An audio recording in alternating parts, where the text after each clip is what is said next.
Bonjour Samuel. Bonjour. Alors, on est sur le Startup Contest Forum of the Web. En gros, c'est la compétition des startups, je le fais en français. Compétition des startups sur le web, c'est-à-dire 16 startups qui sont sélectionnées par un jury qui présentent leurs solutions pendant toute la durée du salon et au final, il y aura des prix pour les meilleurs.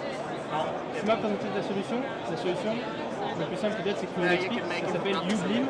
Ublim, c'est de la réalité augmentée sur base d'une carte de visite, si je résume comme ça, c'est quoi? Alors c'est plus que ça, la carte de visite c'est un super marketing, mais c'est plus que ça, c'est on utilise le logo des marques pour aller connecter le consommateur via son smartphone à, en fait, à toute expérience mobile, quand on scanne le packaging, on scanne la brochure, on scanne même le point de vente à travers l'application Ublim qui est utilisée pour toutes les marques. Alors non, mais justement, ma question c'est, quelque part ça existe déjà, c'est du code 2D, regarde, on en a derrière nous, on peut déjà scanner du code 2D et aller vers un site mobile, vers quelque chose. En quoi votre techno, ou votre proposition de valeur, elle est différente? Alors notre proposition de valeur, elle est que déjà la technologie beaucoup plus engageante en termes d'audience, puisque en fait on va utiliser le logo de la marque pour engager toute l'audience mobile. Donc c'est beaucoup moins la masse d'usagers beaucoup moins réfractaire à l'utilisation de cette technologie-là, parce que justement la marque la met en valeur, c'est un élément central. Le code barre, le QR code nous a beaucoup aidé dans l'évangélisation du geste. Par contre, n'atteint pas les objectifs et les attentes qu'ont les marques. Donc les marques, en fait, quelque part, viennent nous voir maintenant. Et on introduit en plus de ça, en plus de l'aspect scan, la réalité augmentée. La réalité augmentée, c'est de superposer des éléments virtuels sur des images réelles, enfin des éléments réels. Donc comment on fait sur la carte de visite, mais comment on pourrait faire sur du packaging, par exemple, où on va scanner le packaging d'un jouet et puis on va voir en réalité augmentée. Allez, le produit. On va arrêter d'en parler, on va voir. Allez. On va se mettre là. Donc une petite démonstration, je vais lancer l'application Ublim. Et c'est exactement l'application qu'on est en train de développer et qu'on lance à le web, c'est l'augmentation de la carte de visite.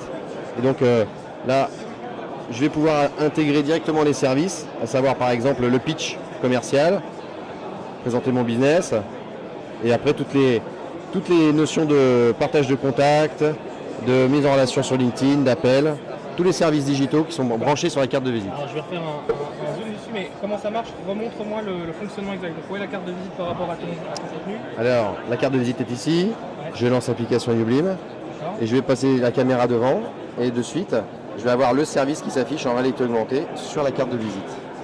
Impeccable. On parlait en off du service et je te disais, mais au fond,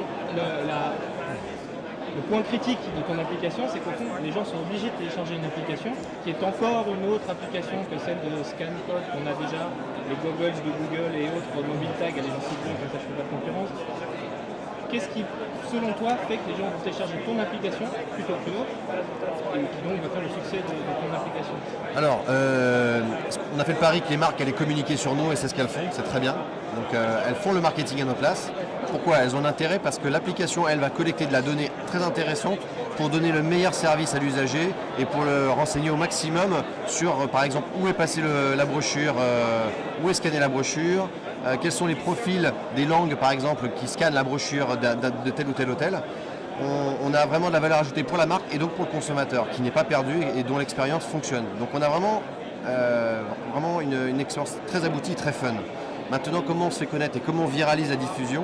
Eh bien, on ne va pas faire la publicité mass média ou télé. On va surtout dire aux gens, installez l'application sur vous, sur votre carte de visite. Et la Blim Card, justement, est là pour viraliser la diffusion de cette technologie. D'accord, donc toi, tu imagines peut-être un jour faire un espèce de SDK qui serait installable dans une autre application? Tu parlais d'hôtel tout à l'heure, on pourrait très bien imaginer que dans n'importe quel groupe d'hôtel, on te dise télécharger l'application et quand vous aurez des informations dans les chambres, vous pourrez les voir, c'est quelque chose que vous envisagez? On le fait déjà, avec Airbus notamment. Ils intègrent notre SDK pour aller apporter de l'information sur les chaînes de production notamment. Et donc on tag les nacelles, on tag les moyens de production. Au-delà de la compétition, le web, c'est quoi pour une start-up comme la vôtre?